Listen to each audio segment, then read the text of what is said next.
Well, we are here at CenturyLink Arena. Basketball is going on in the background on the set of Our Voice. Now, one of the things, we do intense topics and intense interviews, but we also offer some fun interviews. And we recently had the chance to go interview Bill Superfoot Wallace, who is a personal trainer to Elvis Presley.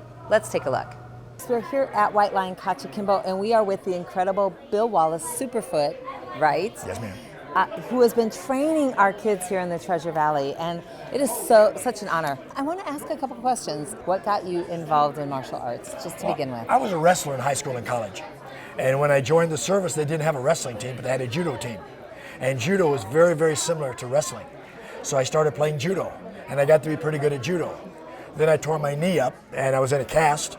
So I started doing karate in a cast. And then your career took off. Yeah, I couldn't do anything with the rear leg, and at that time, everybody was power. So, and I couldn't throw any power because my leg was bad in it. I tore the ligaments.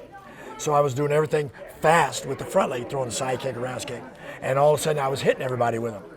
And I'm going, why aren't you blocking this stuff? We can't even see it, let alone block it. And you landed in Hollywood. Yeah, well, first of all, I worked for some guy named Elvis.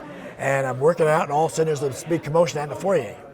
And in walks Elvis with his entourage. And the guy says, Mr. Wallace, Elvis would like to speak to you. And he says, come here. So I walk over there and walk out in the foyer, and that's Elvis.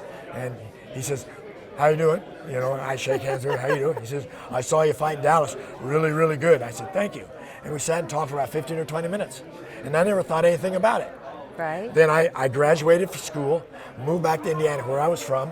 He called and says, get back down here. I worked for him for 3 years, from 1974 to 1977 when he died. So now you've come up with what I've heard is called the Superfoot system. And you are teaching this to youth all over the world. But it's just the idea, you know, that little kids aren't strong enough or aren't big enough to be powerful. So maybe they can use their speed, their size, their movement to set up some of the combinations, some of the techniques.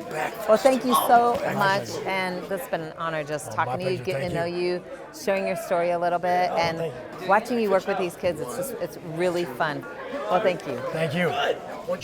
Oh my gosh, so here we are with Joe Peel. He is the owner of White Lion Kajukenbo. Thanks, Joe, for being on the set, and you're also a personal friend of Bill, right? Right. Okay, so what did you think of that footage? I kicked his butt. Did you see that? That was a lot of fun. So not very often someone gets to do that to him. I was privileged. I just love the fact that Bill does so much work in the community for kids. Yes. You know, out there with his Superfoot system. What's one of the things that you love about Bill? I've known Bill for several years now, and every time we've got together, just a wonderful friend, incredible athlete, and just has a heart for the communities around him. Even at his age today, it's very hard to get past those feet of his. Just unbelievable. Yeah, he's in incredible shape for his age. Talk about inspiration. Yes, he is. That is unbelievable.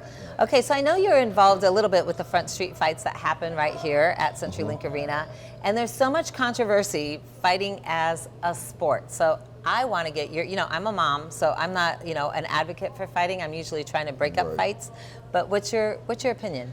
We actually look at the front street fights as an opportunity for those who want to test their skill levels at a higher level. It's a good way for them to go in and see what they're all about. And when I teach my traditional martial arts, we try to avoid a conflict, but this is a little bit different thought process altogether. And it's a chance for some young men or young people who really want to push for a higher limit to see what they're capable of doing. So as a sport, and there's rules. So it's not like just a, you know, go after it fight where people are ripping each other apart.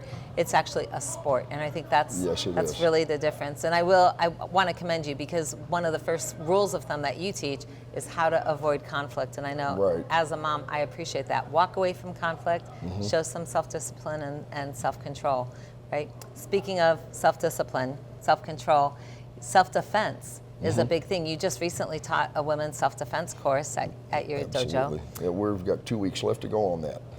Okay, and so what are some tips for our viewers? Just some simple tips that every day, how can we be a little more protective of ourselves? Well, first thing in self-defense is you've got to keep your eyes up. You've got to be looking around. You've got to be aware of your surroundings. Always paying attention is number one rule. If you know your surroundings, you can avoid many situations from the get-go. In the military, we always call that check your 6 o'clock. Yes. You always know so go ahead. Okay. And then as a response to a situation that could happen, do you have a game plan of any kind put into place? Do you have in your mind what you could do, how you can do it, and what your options are if you are in trouble? And so we really try to enhance the attitude of a game plan as well as being aware. So awareness and a plan B. Yes. Awareness and a plan B. That's good to know. If people want to get a hold of you, for your self-defense classes, you also do some fundraisers like your breakathon. You have a lot going on in the community that you offer. How can they get in touch with you? Yes.